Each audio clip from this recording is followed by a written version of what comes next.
Na lista del Departamento de Educación, uno Eluyahan Elementary School na mag-eskwela na syudad que lokaw na landslide-prone area. Na entrevista con el Principal Teresito Apolinario, no hay pa man según sucede timpag del Chera na eskwela, pero hindi sila ta esta konfiansa. Especialmente na llegada del tiempo ulan, hindi según sila ta kita el posibilidad en este clase de incidente.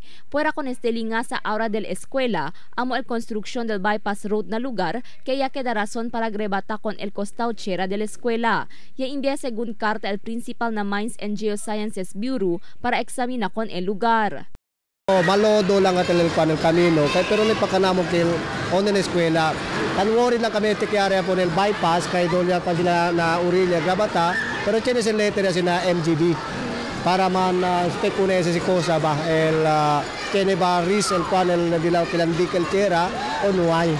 Según pa con el principal, otro linga sa di ila llegar el tiempo ulan, amo el malanduk camino pa subida na eskwela. Posible según malanduk maga estudyante por causa na lodo.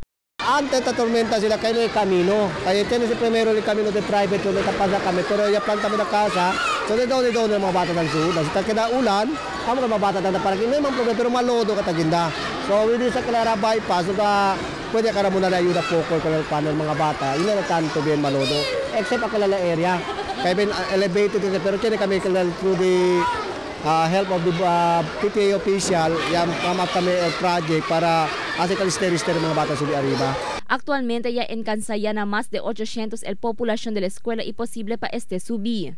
Según con el principal, problema pa también ahora di ir el falta número de magasilya. Na nuevo ya entrega school building na escuela, tiene que aumenta también más de 100 silya para na escuela. Tamo beya según el faculty para el proceso de este na Departamento de Educación.